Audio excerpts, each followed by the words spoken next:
shut up! Will you shut up? Ah, now we see the violence inherent in the system. Shut up! Oh, come and see the violence inherent in the system! Help, help, I'm being repressed!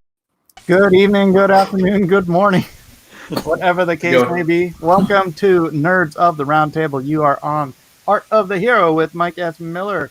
And today with us, I'm trying to touch my hand there, Dave. There we go. Yeah. Low five. Oh no, this is going to turn into that drown. Oh no. We could make a square. Yeah. No, let's. Yeah. Dang it! Everything falls. And down. Doug's knocking down, stuff off my desk. Do the down one again. All right. I can't get him over there. I can't. All right. We need to stop. If we all hold our hands up really close to our cameras, we could probably make one giant hand. I need to do this hand. No, I gotta do that. And all form the palm. Okay, that's enough of that. Welcome, one and all, to Nerds of the Round Table. With me, as usual, to my right, but slightly to my left. Maybe. I'm not sure, politically, where we're standing. Maybe. Quarter Black Garrett, my co-host. Say hello, Quarter Black Garrett. Hey, what's going on? It's good to finally be back after 2 weeks of not being back. And I set up my office. Kind of. It's like 75% there. It's glorious. Is that a real chainsaw? Is that necessary? Evil Dead. That's plastic. Oh, sorry. Evil Dead 2, right? Yes. Yeah. It's my Halloween get up. It'd probably be cheaper to buy a real chainsaw. Probably. Kitty corner to me, the tall one, Doug TenNapel, creator of Earthworm Jim, Cat Scratch, and numerous other zeitgeist-changing properties. Doug, say hello. Landfill. Oh. I'm creator of happy creator of Landfill. Landfill? I don't know that one. Landfill. That's kind of what we make. Is enjoy it. It's fun. But look what I got. Oh. Yes. These are the trading cards that Garrett designed. So excited. Look at this in the package, nice. And then here's this is the foil one that I popped open. Sexy. Here's the shiny Princess What's Her Name card. Talk about nice. Nerds of the Round Table, grown men with trading cards. This is what I live for. Yeah. It's that huge Earthworm Jim tattoo. And then here's this is the animating lenticular Earthworm Jim. Ooh, oh, wow. That came out really nice. Wow. Yeah, Mike Yates. So much money. And then I opened one of the packages up. This actually shows Garrett's work. He designed all these borders and the work on the back. You'll see the puzzle pieces on the back where you can assemble them to make one big puzzle, just like fancy. Yeah, this is going to be cool. You're going to go nuts. And Garrett, I'm sending you a full pack. A full set is coming in the mail. I'm so excited. For all your hard work, he's going to send you a handful of cards. Well, no, I paid him a ton of money too, but he also gets. He did make the set, so he gets the set. I appreciate it. Thank you. Yeah. All right, and last but not least, below me but not beneath me, legendary Star Wars and other fantasy artist, painting artist, illustrator extraordinaire, Dave Dorman. That's me, the dark man here. I'm not a professional studio guy like the rest of you. That looks good. You get a good sculpt on there. Okay, well, I'm holding it, so I'll just hold it for now. Just hold it that way forever. I'll just hold it like this. Dave, get comfortable. Just find some place that you're comfortable. We don't want to overtax you. Dave, I like the horns on the back wall. What's the dead animal up there? What was that? It's a cow. Oh yeah, it's a giant cow. Cool. Or a bull. Yeah, there was a guy outside of Atlanta. I used to live in Florida, so I'd drive up to Atlanta for the conventions. And I was driving home one day, and there was a guy, side of the road, had like 25 skulls just sitting on the road, selling them for like $10 a piece. Yeah, can't pass those up. I said, okay. I can't pass those up either. I know. You just buy those, you bring them to California, you can sell them for like $100 each. Yeah, well, I'm not. Put a little bit of paint on there. Yeah. Zach, meat and bugs on it and all sorts of really disgusting stuff. What? Yeah. So it was fresh. Yeah, it wasn't treated. I got one of those too, the untreated skull, and it's just full of all kinds of life. Yeah, so I just set it outside in the Florida sun for a year and just let it bleach out. That's lovely. Thank you for sharing. That's I know. What a lovely thought. So good. Well, seeing as how I just cobbled together this gaggle of nerds, I didn't really have time to figure out a good, cohesive storyline. So, but Dave just pointed out to me because I was asking, "Hey, did you watch The Mandalorian?" He's like, "No, I didn't get Disney Plus, but it's a good thing because I should share this because share screen. You see, I'm not that good at this either, Dave." Disney Plus fans without answers after thousands were hacked. Unbelievable. I mean, I believe it. Very believable. I'm very glad I didn't do this now. Yep. So I guess I don't even need to read it. It kind of speaks for itself. Yeah. So should I not subscribe then, or am I going to get auto hacked now? Well, I was going to subscribe this week, but I decided to wait until beginning of the year. Yeah, that's probably maybe a good idea. I'll wait a little longer. No, I want to get on this right away. I want them to fix this hack situation. So I want to watch The Mandalorian without getting hacked. Thank you. I don't want to get hacked. Doug wants to be able to say that The Mandalorian is trash after having seen it. Yeah, it is all trash, wall-to-wall trash. But it's a better grade of trash than Netflix. So I'm just saying, if all of culture is trash, then, there's like trash at the sewer and there's digging in the trash like at the Orange County Mall. I'd rather dig in the trash at the Orange County Mall than go to the sewer. Different levels, for sure. Very true. Let's go to La Jolla and dig in the trash and you'll find some real treasures sometimes. So Disney Plus is like digging in La Jolla trash. Still trash, but some things are still trash. Yeah. I just wanted to see Song of the South, but I'm not going to be able to do that. Zippity doo dah, zippity hey. Probably the best animation they ever did too. Mr. Bloop Bloop Zone. It's such a. It's I know the song, but what movie is that? You don't know it? Song of the South. Song of the South. I have not seen that. With Uncle Remus. Yeah, you won't see it. Get You'll have to get a bootleg. You have to get a bootleg of it. My mom always told me about it. She was like, "There's this movie called Song of the South that they never sell," and then I found it on the internet. It's good. They released it on Laserdisc. Yeah. Back in the day. Back when if you can find it. Yeah. I'm an old fart. I saw it in the theater. Oh yeah. Hello, Doug. We found someone that's older than you to be on the show. Uh-oh. Good. Unlike the rest of the internet, Dave, who hate old men, I love old men. I love anyone older than me. I don't want to hear much more of that. I already have more respect for you than anyone younger than me. Yeah, I appreciate that very much. I like my senior guys. So, Garrett, you're the only one who has seen Mandalorian. Why don't you give us your thoughts? So far, there's only been 2 episodes. The first episode was 45 minutes, along with the intro and the credits, so probably more like 35 minutes. Wow! And then the second episode was just 30 minutes. So they're going to be pretty short. They feel a lot like Samurai Jack episodes. If you ever watched that cartoon.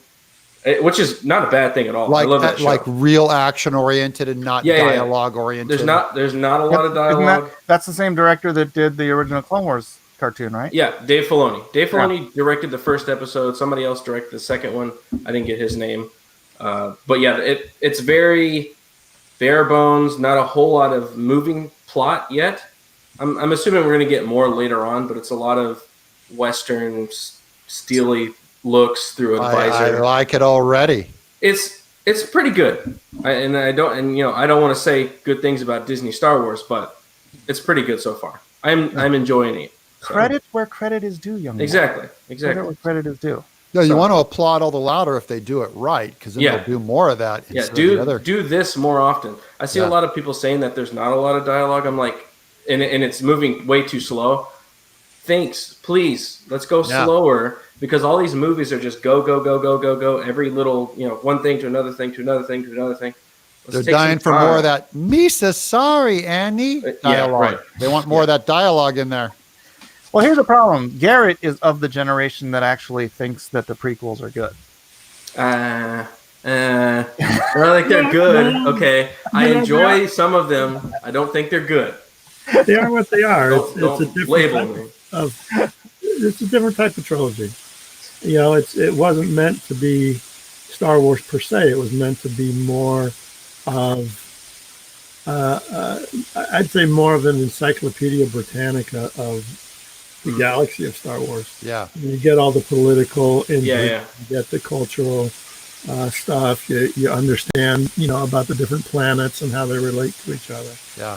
And then you have the Darth Vader story. So it's very different from the original trilogy. So, I didn't have a problem with it when it came out, and I still don't. I've got a real problem with the new films. Yeah, but I think everybody does.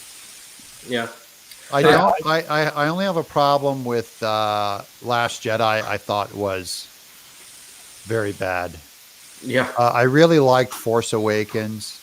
I don't have a lot of hope on the new one, Rise of Skywalker, but they really caught me up on that Force Awakens. I felt like JJ was really trying to ape 1977 Lucas, just in feel, having some of the real masks and characters on set. And I was relieved to see anything that looked more like a stormtrooper than what I saw from the prequels. I was not a fan of the prequels at all. I just really, I'm an original Star Wars trilogy guy. Yeah, well, the Force Awakens I thought was a really good reintroduction, obviously, for a new generation of fans. And I mean, it just laid out sort of the basic story. I think the problem is that they never had a cohesive storyline tying all three films together. Yeah. And you could see that with Last Jedi. It just all over the place. And, it leaves you with less hope that Rise of Skywalker is going to be anything but a mishmash of trying to tie up the loose ends without really having a plot. Yeah, I know. I don't envy that story task on that one. But didn't Lucas fly by the seat of the pants on Star Wars? Because he, from what I understand, he did not know the exact nature of Vader. Because in Star Wars 1, he's like, he murdered his father. And I've heard people reverse engineer it and go, no, he always knew all along. Nah, I don't buy that. He said he did, but I don't think he did. When I was a kid watching Empire Strikes Back and Darth Vader said that, I wasn't like, I was like, you just made that up. Yeah. And I was a kid. Whatever. Well, even Luke said that. Luke said, that's not true. Yeah. Even Luke didn't believe it because he'd been right. told something different by Ben Kenobi, that his father was killed by Vader. And I'm just saying, it sounds like they were always just trying to write the next best episode as best they could. The thing, though, is that it's from one person. It was George Lucas the whole time coming up with the story. This one was JJ, and they had no plan for the next one. So then the next guy just made whatever he wanted. And then now it's going. Terrible. It was supposed to go to what was that guy's name? Colin Trevorrow, the guy that did Jurassic World. Yeah, and then that movie, Yeah, so, he did the safety not guaranteed guy. Yeah, that's right. And then they dropped him out. So then it went back to JJ. So this whole trilogy is just all messed up, going from here to there, and it's none of the characters are consistent. I think a lot of it has to do with the writers as well. Yeah. The original trilogy had very seasoned science fiction writers working with Lucas to craft a well-told story. The prequels, not quite as tight, but still, you only had like two hands in the pie. Right. There. And with these new ones, nobody to tell them they were wrong. Yeah. Yeah. Even the producer was like, "You're doing good. All these ideas are great, George." Yeah, so now like every movie, just about, it's all making movies by committee. Yeah. Right from the screenplay to the directors and the designers and everything. Well, back then, Dave, this is early 80s, right? Late 70s, early 80s. If you were going to assemble a team and say, let's put together, the next episode, and you'd hire these great writers of Raiders of the Lost Ark are just laying around. And then today they do the same thing, right? So they've done one episode, then they ruined it with Last Jedi. And now they have to assemble another team of writers laying around. Who are they going to find that write stuff like Raiders of the Lost Ark? Where's that Nobody. guy laying around? They're gone. Yeah, they're gone. So you can't even Okay, find. my screen is frozen, so I have no idea if anybody's talking or not. You're good on our. You're good. I You're see good on it. our Here end. for a I second. see you on. Video's I see flowing you and on the everything. show, Dave. You know what's Okay. interesting? Have you read Story by Robert McKee? No. I kind of assume Doug has. Yeah. Yeah. Not all, I did not read all of it though. I found it kind of tedious, but Right. But it's like this laborious PhD on screenwriting. yeah. It's like this frigging thick. And it's funny because in the beginning, he's telling about how, in the 40s and 50s, this book wouldn't have been necessary because if you came to that's Hollywood, good. you knew how to write. That's how you got jobs in Hollywood. He's like, the movies that come out today, the movies that all suck, those are the best scripts in Hollywood. Yeah. Yeah, it's real sad. It's very, very sad. That was the best they could do with 4 years and $300 million. That's Right. right. That's right.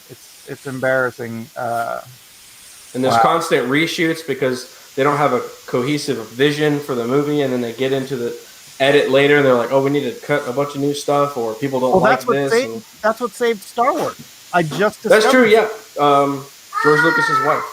George Lucas's wife and two other editors went in and just completely redesigned the story of Star Wars because George didn't know how to tell a story. He had all these great ideas in his head, but he couldn't put them together in a cohesive, fast-paced. I don't story. think it was per se he couldn't tell the story. I think he's always admitted that he's not the best editor to put the story together. Yeah. And so, Because they didn't shoot enough stuff to cut that much out and to recreate a story.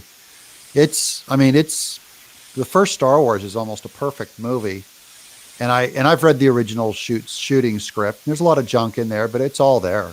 It's all there in sequence. And the editor. Well, I guess what I'm saying is he couldn't pace a story to keep Right. Oh the no, that's audience's true. attention. Probably true. Yeah.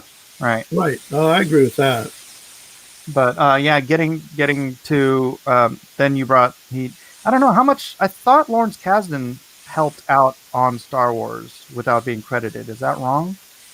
I don't He remember did. hearing that. Kasdan. I know he Yeah. did Raiders. Yeah. And he did Empire, He did Empire too. which is the best Star Wars. It was And- funny because I didn't like Empire as a kid because it's was dark. so much more adult of a film. But as an adult, I'm like, wow, that's the best of the I three. loved it when it came out. It's still my favorite. Yeah, but you weren't a kid, Dave. I was like, Awesome. I like all three of the original trilogy. They're tied for first place. oh. They're wonderful, wonderful. I love all three of those. And then recently, my kids keep watching them, going, "Let's watch the original trilogy because those are the ones that Dad likes." And so they watch them, and it's got all the new junk that got added in. Everything like upstaging all the action with like on Tatooine with all the robots fighting each other and stuff, hitting each other. You know when they're going to the Doug, cantina, Yeah, Doug, yeah. I have all the new have- footage. It is just It's I'm not going, good at all. George. Stop. Doug, What are Stop. you doing, man? Doug. Did I have them. I have them on my computer. So you do. so If do you I. want. There's- I have them Oh, the too. if original. you- All right, nobody tell anybody. Yeah. Yeah, all right. I mean, you can get them on Laserdisc now. The original sets. I think they released them on DVD. They're remastered too. Yeah. If I had them, I don't have them. Yeah, they If look you did have really, If I did, Where they edited the masking boxes out from around the TIE fighters in the background where you could see the masking box on it. They Right. cut those. They edited those, right? right.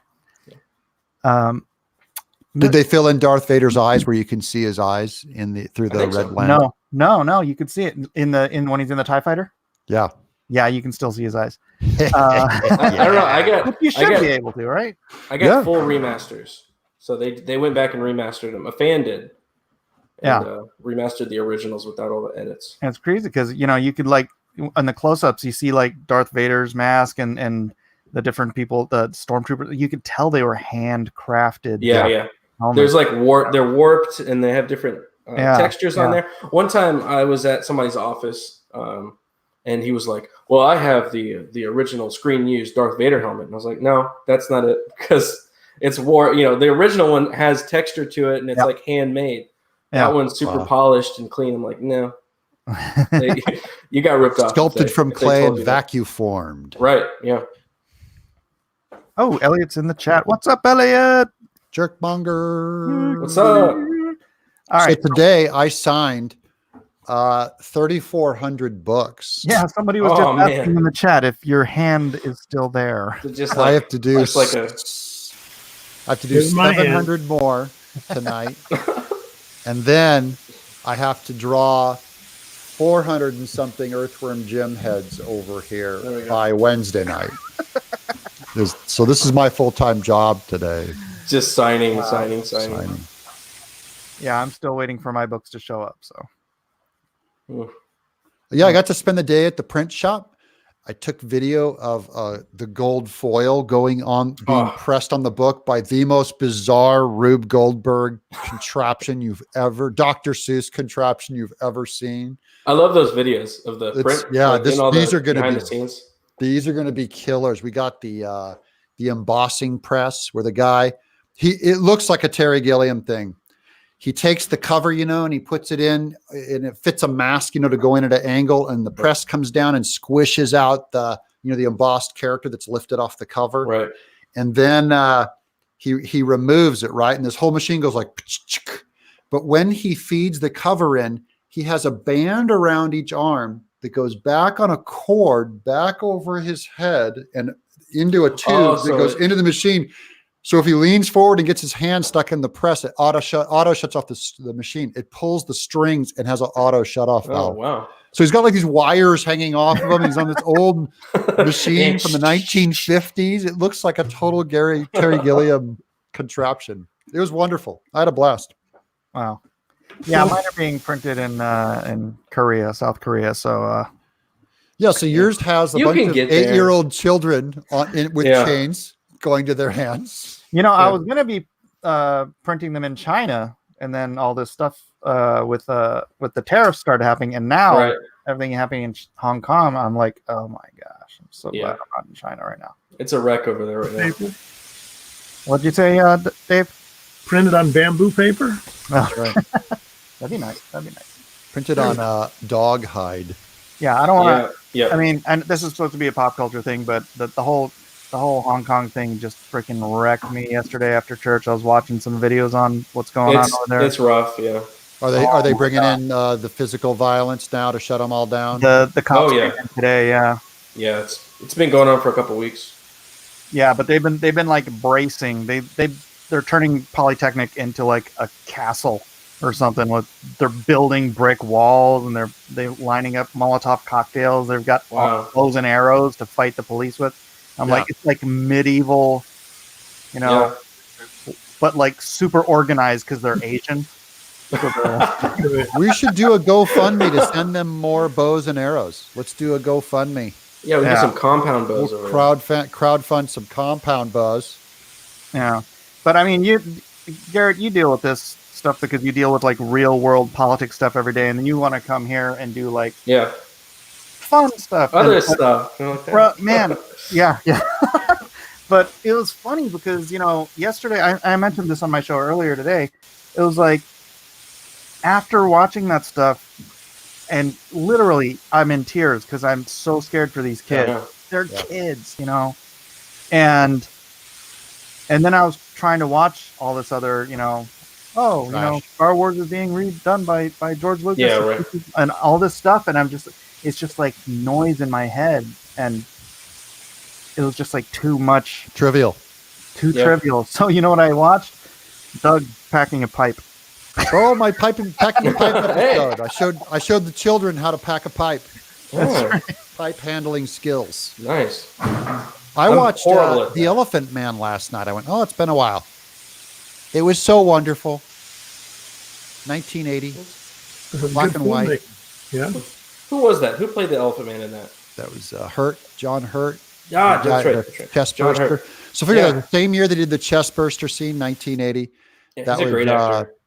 David Lynch, he was only 34 years old. That was his first big film. I think he won Best Picture, I think. Anthony Hopkins is in it, and he's like Yep. 40 years old. Anne Bancroft is in it as this kind of aging actress. It has the highest high of humanity shown and the lowest low of humanity shown a number of times in that movie. It was transcendent for me. I just love it. It's a really wonderful movie. I'm gonna go back and watch that. Yeah. I think I've seen it about once. Pop trash, there's nothing about entertainment that demands it be empty calories. There's nothing about the actual medium that demand it. It's our culture that keeps kind of emptying. C.S. Lewis called it men without chests, like emptying the content. And that Elephant Man film is as true today as it was in 1980. It will still be a great film 100 years from now. It will still be true. So we went from the Elephant Man to Charlie's Angels. Is this like the third? Is this the third Charlie's Angels thing? $8.6 million opening weekend. Really? But it's because white men, they don't want to watch the movie. That's what it is. It's not because the movie looks like trash. They couldn't even pay for the catering. Craft services didn't even get covered. Yeah, Dave, shouldn't they replace in the day of modernity where we can't get all tied up with gender and we have to make all genders interchangeable? Shouldn't Charlie's Angels be 3 men? Yeah, you think. Well, their argument is that most movies are male Charlie's Angels. That's true. The Expendables. Yeah. 7-man Charlie's Angels. Fast and Furious. Yeah. Fast and Furious. Yeah. So, that's their argument. Whatever. Just make a good movie. Yeah, it's like, fine. Just make a good movie. See, I'm kind of I love you okay with already, it. Dave. You're already the best guy I've seen on the internet today. You're already the best guy on the internet. Yep. Whatever. Just make a good movie. I'm going to quote you on Just that. make up a good movie. It's like, and make a good book. Make a good comic. Just make a good comic. That's right. Shut your pie and make a good comic. Amen. Amen to that. Let's see. How do you lose that many male audience members on Charlie's Angels? Feminism, says David Peterson. DJ Peterson. Art's got a good idea. Cindy's Angels. Cindy's Angels. Yeah. How about Charlie? Charlie could be a chick. Yeah, just gender swap Am I every still here? character. My screen is frozen. Now your screen is frozen You are on the frozen show, now. but I can still hear your voice. Okay. Well, that's all You right. look pensive. At least look you're like you look- smiling. Yeah. It's a good look. Yeah, at least your eyes aren't like half shut. That would be embarrassing. Well, that's my normal look. Mm-hmm. That's why Denise gives me grief when I drive. Are you falling asleep? Yeah, but are you? No. Oh, good. You Oh just man, have today at droopy about eyes. 1 o'clock, I had signed about 1,000 books, and it was 1 o'clock, so it was my old man nap time, and I was sitting there at the Jostens factory, ready just to curl up under a table and sleep, but I had to keep signing books. No, that's awful. When I sign my prints and such. Yeah, I do it here in the house. I sign 500, 600, then I'll go sit on the couch and watch a movie. that's how you do it. That's the easy way. Yeah, Jay Hamilton. But I guess if you're shipping 10,000 books, that's a little different, I guess. Yeah, the scale on this is getting pretty stupid. Where I'm going, like the idea of getting a little hand signed book, and there's like 3,400 or 3,800 of them. I don't get what's special about my signature. Yeah, there's a lot. Hey, Garrett, don't get self-conscious about screaming children. You're in my house. Oh, that's true. That's true. Yeah, yeah, and I have. She's just really loud and very high pitched. I don't want to blow anybody's eardrums. Nick Sonata says, wow, I didn't realize what a guest you have in Dave. He is an amazing artist. Absolutely. He is a legend. Oh, send that boy a comic book. There you go. Yeah, I'm not going to do that, Dave. Okay. I got to jump on this Indiegogo thing. I got to figure out what to do so I can jump in there. Oh yeah, we could do that. We could help you. Heck yeah. Heck yeah, man. Yeah. I just got to figure out what to do. I don't know. It's Starguard. It's Dave. It's bucket list It's a time. Starboard. That is bucket list. Yeah. You gotta find the thing that you always wanted to do, and do that. The thing you always wanted to do. Yeah, but I'm not a continuous panel guy, and that's where the money is. It is, but what about a series of illustrations in loose sequence? You don't have to break down every moment, but you could do, different books of a civilization aging over years and tell a story that way. It doesn't have to. I definitely am for breaking format. Yeah.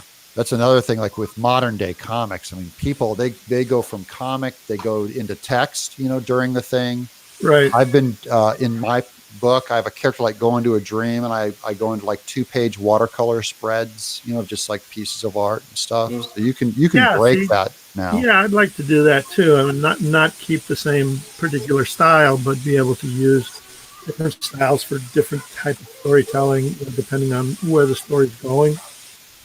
It's more important that you do it, Dave, than figure it out and make it perfect. So get in there. Well, but by the time I do it, comics will be dead. And so they're already dead. But we already talked about film too. Film's dead.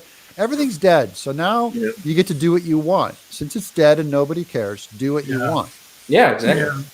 It's liberating. Well, I may do that. I've been doing a bunch of covers for different guys, and it's been a lot of fun, working with you guys on Indiegogo and Kickstarter, and it's had my mind sort of grinding a little bit, trying to see what I could do for myself. So I don't know. We'll see. We'll see what the future holds. Yeah, hold on. I'm trying to bring up some of your work here so people who are too lazy to Google. Oh God, really? Yeah, we're just gonna Google you up. You're gonna lose so many viewers. No, look at that. Look at that. Oh, this stuff's great. Yeah, let's X-Men. Yeah. Ooh, this is one of my favorites. Hold on a second. I hate this new Google. Dadgummit. What the heck? What is that? What is this? It's some baseball player. Yeah. Oh, that's a YouTube thing. He's a bum. You guys a bum. Look at that bum. Yeah, Throw him out. Darth Vader one's really great. Yeah, but I can't open the image. Oh, wait. Open. Yeah, click that one. Click it. Yeah. Open a new window. There we go. Look at that. Yeah, that's great. Oh, dope. Yeah. Yep. Yeah, Dave, you need to make a book. Quit drawing for other people and make your own. Make the you show. Yeah. Well, I think I mean, obviously that's the way I want to go, because I'm tired of giving money to everybody else. Yeah. Let's get you owning your own IP. Own your own IP, and you have all this experience. And this is all rolling around Lucas's head. This is a 26-year-old boy in 1976, and you're just going to do what's always been rolling around in your head and throw it down. Yeah. And I think you'd absolutely blow people away. It would be legendary. Oh, shit. Too small. No, that one's rough. Don't show that one. Show the good stuff. Yeah, show the Vader. That was awesome. Yeah. What medium is that? It's oils and acrylics. I paint opposite of what's usually taught. Usually, if you're going to paint oils and acrylics together, you paint the acrylics first because they're porous. Yeah. And if you paint oils first, they're usually not. They create a seal. Yeah, it's hard for the plastic acrylic to stick to it. Yeah, it's oil and water, basically. Yeah. But I paint the opposite. I put down my oil paint first as my underpaintings, and then come on with the detail in acrylic. But I've taught myself over the years to work in a style that I can do that. I paint very thin. I paint the oils very thin. Yeah. So the tooth of the gesso in the board is still underneath the paint, and that gives something the acrylic. Is that like a turpentine wash then with burnt umber? Is that what you're doing? No, I use straight colors on the background. I don't do a monotone underpainting. I'll put in blues for the skies and greens for the grass and red for the fire and all of that as my underpainting. And then I use liquid instead of turpentine liquid. Yep. Quickens the drying time. It thins out the paint a little bit. But it quickens the drying time, so I can work fairly quickly, 2 or 3 layers in a day. Wow.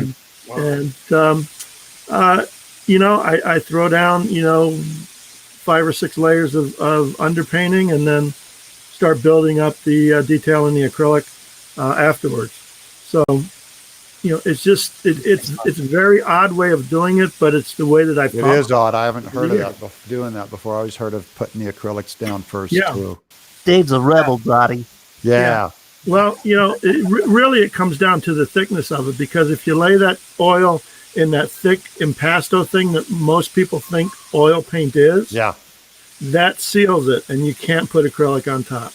But if you look at my artwork, you can almost see the board through the paint. It's that transparent. So that's why I can get such pure colors too in the painting, because I'm not doing a lot of mixing. I'm using a lot of pure color right from the tube, and I'm not going traditional, paint it dark and then bring up the lights. So, does your final layer of acrylic get thick though? No, you keep it thin. Yeah, I just use the same technique that I would in oils. I just use the acrylics, because the reason I started using acrylics is because I could move quicker. It got to a point towards the end of the painting where it was just all detail work, small, noodling and details and stuff. And I got to a point where I thought, well, if I could do this in acrylic, it'll dry like immediately. And so I can work very, very fast. So the last 2 days of the painting, it's just boom, boom, boom, boom, boom, and it's done. So when people ask how long it takes to do an average painting, I say 5 days. They say, "Wow, really?" Yeah, you learn the tricks and you utilize them in the techniques that you work in. Yeah, I didn't work with oils much, but it took longer than 5 days for them to dry when I used. Yeah, well, I do painting on my Facebook page, Dave Dorman Artist, and about once a week I get on and I do a live little thing. So people can like that, guys. Go find Dave Dorman Artist on Facebook and like that page, and you'll see a weekly tutorial by him. Yeah, there's a bunch of archived ones there. Archive those, bring them onto YouTube, man. There's 2 billion people on YouTube. I know Denise keeps saying that. Yeah, I'm an art guy. I just want to sit in the studio and paint. I need to hire some type of technician to come in and do the stuff for me. Well, what's Denise doing? She's working full time. Oh. With her job. I don't want to put her to work here after work. We'll get Garrett to do it. There we go. Hey, so if anybody's listening out there in Mike S. Miller video land, hit me up on Facebook. Let me know if you want to, handle some of this. Yeah, there are a lot of tech kids out there that'll do some of that heavy lifting for you. Yeah. You can get into that, pull the videos down, pop them back up for you on a channel. Yeah, I certainly that would help to do. I just, I'm an old fart, and I just don't want to learn the new tricks. I just want to paint. Yeah, I don't do digital. Good man. Yeah. Good man. You're like the old Shogun, the old samurais on the Magnificent Seven. You got a volunteer who lives near you, Dave. Have you met Nasser Abadi? I have met Nasser. I met him last C2E2. He's a good kid. I'm not sure how competent he is. He'd probably start moving files and your house would burn down. But Other than that, he's very competent. Ooh, there's one from Garrett's screen. There we go. Oh, wow. Yeah. Cool. Yeah, Tales of the Jedi. So there's this game called Star Wars Old Republic. Yep. Mm-hmm. It's a multiplayer game, and I played it for quite a number of years when it came out. It was a lot of fun. I'm not a big gamer, but it was Star Wars, so I gave it a try, and it was a lot of fun. And before I left about 3 years ago. Before I left, they actually adapted this costume as one of the costumes in the game. Oh, wow. Oh, cool. And I was running around, and I did a double take when I saw it on the Rebel spaceship. And I was just, what? So I had to stop this guy and ask him, and he said, yeah, it was just out that particular week. And they did a really good job with, copying the textures and the colors. And what made you come up with this costume? Is there a house style or a number of fabrics or things that generally Jedi come down to? Are you allowed to just go, I pull from this culture, I pull from that? No, really. I mean, this was, I think, 1,000 years before the New Hope, the original trilogy. So basically, as long as lightsabers, were lightsabers, you could pretty much do anything you wanted to. But it was more barbaric. There wasn't the science fiction-y armor or big warships, spaceships and things like that. So it was more Baroque looking. So I mean, all of it had to go through Lucasfilm first. But because it was 1,000 years before, there was no tying in with the movies. There was a lot of freedom to create for this particular world. So was it more, were the lightsabers like steampunk, new technology for these guys, or do they come from an earlier age, like they're post-apocalyptic? Even 1,000 years ago? They've just been around. Yeah. They're established history. From even thousands of years before this particular story. Okay. They used to have big they have battery that packs. giant statue in that one movie, the giant Jedi statue in Rogue One. Yeah, that's so not Jedi though. But it's old. You're making It's statues ancient. of yourself. It's like an ancient statue. Yeah, but it's in Could have been Sith. Darth Bane. They're like, Jedi don't make statues of them. I know, but maybe that Jedi was opposed to it, and it was a cult, a faction that was apostate that made the statue of him. Yeah. Hey, Dave, tell us. There's lots of ways you can get around it. One of the video games, Dark Forces, that I did illustrations for, they had a whole Sith like temple with statues of famous Sith people in it, and I had painted that. That was a lot of fun. It makes a lot of sense for the Sith to do it. Yeah. But as far as Jedi, you don't see a whole lot of that. I just think that the Jedi don't want to show their what's the word? Vanity. Vanity. Yeah. In praising themselves as heroes. Has there ever been a Ugnaught Sith or Jedi? I'm looking it up. I have not seen an Ugnaught. I'm holding out for a Ugnaught Sith or Jedi. Would he need metachlorians, or could he do it without? Is there something racial about a Ugnaught that would prevent him from being a Jedi? Other than being ugly? Yeah, other than being a little pig man. Yeah. Hey, they have an Ugnaught in The Mandalorian, so you should love it. Oh, I'm already in. I'm in. It's Nick Nolte. He does the voice. Is it really? It is. Nick Nolte Ugnaught. He does the most dialogue. I've seen the picture of it. I didn't recognize it as an Ugnaught. He does look a little different. I got to get Disney Plus now. Dave, I got to get hacked. Dave, this has to be one of your most famous pieces, right? Yeah, this is definitely one of the most famous ones. This is Dark Empire. This is the wraparound cover for the trade paperback. Yeah. It's one of the few covers that I did that has all of the characters from the original trilogy. Got any background story on this? I don't see an Ugnaught. Not all the characters. No, Ugnaughts. No, there's no real background. I mean, it was just a compilation.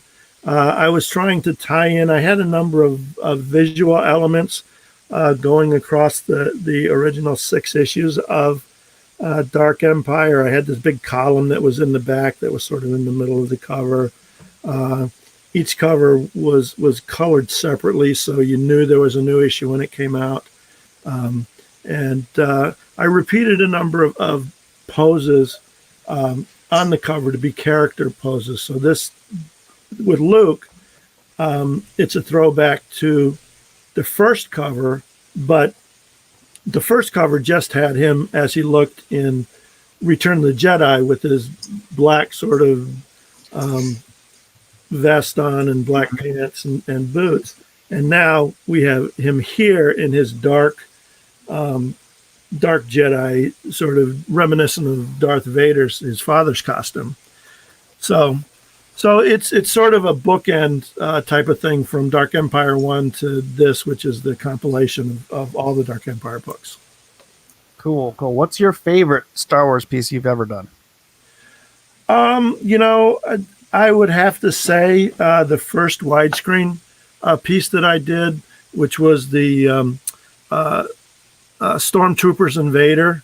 It's the big one with like about 100 Stormtroopers and Vader sort of levitating above them in a battle, and you got AT-ATs in the background and explosions, and that one there, yeah. That one was definitely probably my favorite. I love all the widescreen ones because Lucasfilm gave me the freedom to do whatever scene I wanted to, whether it was in the film specifically or whether it was tied in to a film. So on this one, I'm friends with the 501st guys, which are the guys that do the costuming. Yep. And so the Midwest Garrison here in Chicago, I've been a big supporter of and part of.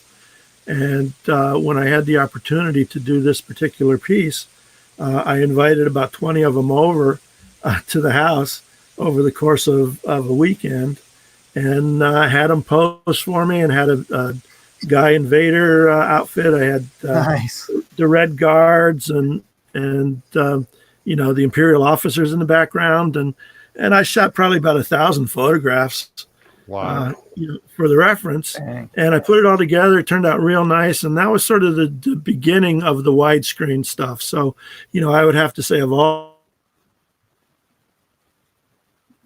And Dave's gone. And we lost his the incredible.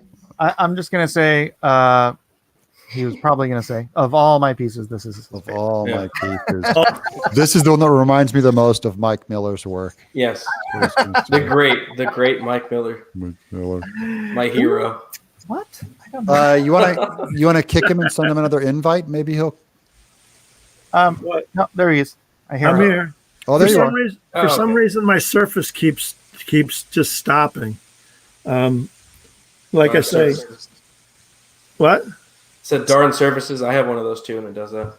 Yeah, like I say, I'm not set up with the camera on my PC in the other room, and I do my Facebook on my phone. So, I'm a real Luddite when it comes to this stuff. You're better than RT Bear. Yeah. Yeah. Okay. Well, I feel He might good about be that. older than you. Dave doesn't even know that joke because I don't know. RT Bear's the guy that we make fun of for his age. Yeah, Because yeah. he used to change God's diapers. Okay. Gotcha. I'm not that old. Not quite. So Garrett, you're familiar with Dave's stuff from Oh, yeah. all of your fanhood. Do you want to fan out on anything in particular? That one that I put up, that was one of my favorites Oh, yeah? of my childhood because I thought it was so cool. All the lightsabers in the background, and just the idea of it being, before Star Wars and what that might look like, gave me something to think about, while I'm reading the books and getting into it. So I love that piece. Yeah, it was real fun for the fans. They really enjoyed that run of Tales of the Jedi. Yeah. And it they did stories, for 10 years, I guess. Yeah. In various miniseries. So it was definitely popular. Yeah. And that one just looks cool. And now none of it matters. None of it matters. It matters in here. You destroyed it all. Your childhood is a lie, Garrett. This is your childhood with a tumbleweed blowing across the sands. Right. Yeah. I've already reverted back to legends in my headcanon, so I don't I believe at some point someone at Disney is going to look back on those Dark Horse books and say, maybe we should take another look at these. Yeah. Bring that character design back. Yeah, and they were good books. Yeah. But, Marvel's got it now, so. Yeah. Whatever. What was it? I was just listening to someone talk about a story they were going to do. Oh, the Wonder Woman thing. They're going to do the Who Shot JR bit in Wonder Woman, where they go back at the end of the 1984 and nothing had actually happened. In that movie or all of the movies? All of the DC all the movies. movies would be great, but no, just in the Wonder Woman. I can hope. Movie, it would be great if they did that at the end of the Rise of Skywalker. That would be great. It just Luke wakes up and it's like, man, that would be horrible. Yeah, Luke wakes up in the shower. He's like, what? Yeah. No, Luke. And Mara Jade's like, what's going on? He's like, nothing. I just had a weird thought. No, Luke will wake up in the Ewok village having drunk too much. Yeah, right. Beer. Oh, there you go. And we start from a proper place. He's been asleep for 40 years is why he's got that gray beard. Yeah. And he rolls over in the bed and Darth Vader's melted helmet is right there. Yeah. Just looking right at him. Or he wakes up again and Mark Hamill wakes up in bed. Yeah. And we follow him. That's the end credit scene. We follow him all around the Comic-Cons doing signings. Nick Sonata wants to know how long it takes you to draw like something like this, like an epic piece like this. That particular piece took about 2 weeks. Oh, wow. There's just a lot of stuff there. It took I'd say about 3 days to do the drawing first. Mm-hmm. And then, because it was so complicated, I had to put it on a lot of underpainting, a lot of layers to get the lighting to work the way I wanted to, so the focus would be right in the center and everything would still sort of fade off into gray, but still be well defined. So you popped that explosion in there for a good focal point. You got that red streak in Vader in there, but you laid off the atmospheric perspective on the flames because it still needed to be bright. So I originally had some of the blue guards that were the Imperial guards from the prequels to add a little bit more color. But I decided to stay with the red.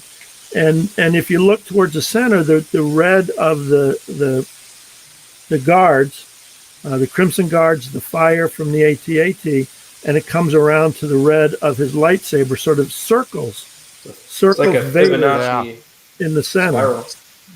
Yeah. So it all worked out real nice. I was very happy with it. That's great. How big is the original? The original is 18 by 30, I think. So, even up to that point, it was a much bigger physically than I had ever attempted. So how much did you sell the original for? Yeah. So Lucas owns that. He owns a lot of really? my paintings, yeah. He gets his pick. Yeah. My original once I started working in Star Wars, everything going through Lucasfilm, I got the word. I think I was the first artist that got the word from Lucasfilm that George was interested in buying the paintings. Yeah. Wow. And so that's become a standard for anyone who's doing Lucasfilm licensed stuff now, is they have first option of refusal. Yeah, So- one of my teachers at Fullerton in illustration was Cliff Cramp, and he has some of his Star Wars pieces. Lucas owns. He did the stormtroopers in the water, like storming the water, right? Running in battle, and I think he did the awful Jake Lloyd cover of the little Jake kid in Phantom Menace, the box set, the DVD box set. His artwork's great, but I think yeah. So so my career with Lucasfilm and Star Wars is still going on. I did a special painting for this last celebration in Chicago here. And, is that available? Can I see that somewhere? No. No, right? That was Delay. simple. Do you propose images to Lucasfilm, or do they request images from you? How does that work? Oh, darn. I was going to show you the painting, but I'm not on camera anymore. Not on camera. Yeah. Man. I got the painting right here now. But it looks wonderful. Hang it. Can you snap a picture of it and send it to me on Facebook? Yeah, let me find my phone, which is in the other room. Oh no. Yeah. This is all very well planned out. We meant to do this. Just Google Dorman and Star Wars Celebration Chicago. It'll probably show up. Anyway, Doug, you had a question. I was asking who generates the images. Do you send an image idea to Lucasfilm, or does Lucasfilm send a request to you? It depends on what the project is, really. If I'm doing a cover for a book or comic, usually it has to tie in, with what the story is. But for the widescreen pieces that I've done 8 of those. Is it this one, Dave? No, that was from before. See this guy getting the tattoo? That's that painting, that big painting. He got it tattooed on his back. Oh, wow. That's just crazy. I contacted him, and he said he was a big fan and loved it, but it's his whole back is just that piece of artwork. Dang. Go over one more, Mike. Yeah. One more to the right. That one. All right. I think did I not see? Oh, I see the print, but no good scan. Oh, I guess that's. There's another one to your left down. Oops, yeah, that's a pretty small.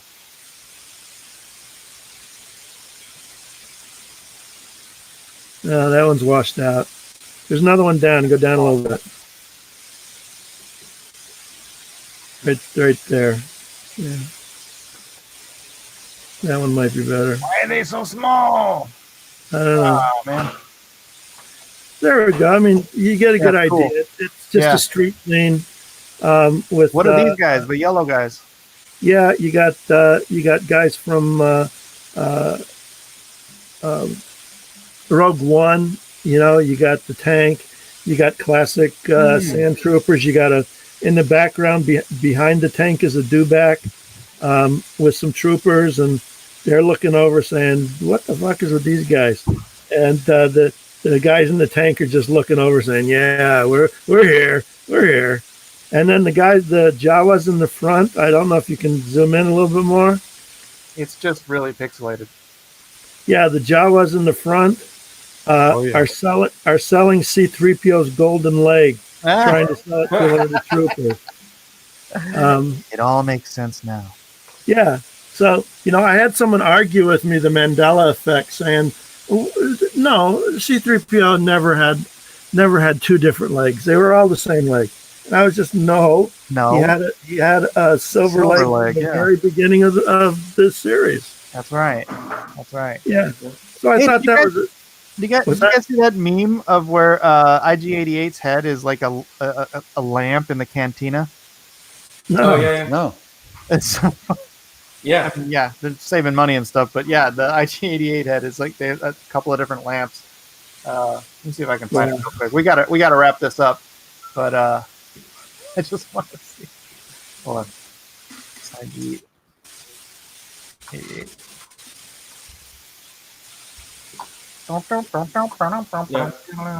Open image in a new tab. He's like an espresso machine. See? Oh, really? That's right here. He's got 3 of them. Yeah. Wait, that's in the Star Wars? Oh, that's crazy. That's in New Hope? Yeah, this is a New Hope. This is Empire. So I didn't know they had designed IG-88 by New Hope. They didn't. Are you being ironic? No. Well, how's his head in there? Did they put him in there? No, his head. No, it's some type of They beverage machine. recycled the decor Oh, for IG-88. They just took it. And I'm slow. I just don't. he was an Easter egg. But you know that's pretty cool because you could say that the Jawas, took their heads, made them into beverage dispensers, and sold them to the cantina. Yeah, that's what happened. That makes sense to me. It makes perfect sense. Absolutely. It probably makes a perfect cup of coffee. Problems. Yeah. Yeah. See, that'll be All my right, next guys. thing. Well, it's been over an hour. We got do it. I want to say thanks to everybody for being here. This has been Nerds of the Round Table. Quarter Black Garrett, where can people find you? I'm on the Twitters and I'm on YouTube as well, but I'm also on a show called Louder with Crowder on Thursdays. So Aren't you go on watch there that every day though? Well, I mean, that's technically yes. Yeah. Every day. You just have to buy a mug to see that. Yes. Yes. All right. And he's on the Rachel Maddow show producing. What? Yeah, behind the what? scenes. I was just Behind the kidding. scenes. He's expanding. Yeah. I'm trying to play both markets, Trying to get- And it's nice to see your face, Garrett. Thank you. Yeah.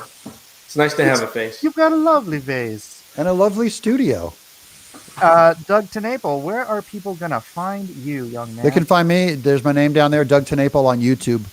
I YouTube. on the YouTubes. And On the Dave Dorman, YouTubes. people follow you at. Yeah. Easiest way to catch me is Dave Dorman Artist on Facebook. That's where the news is usually posted. That's where I do the live paintings, and you can just message me through there.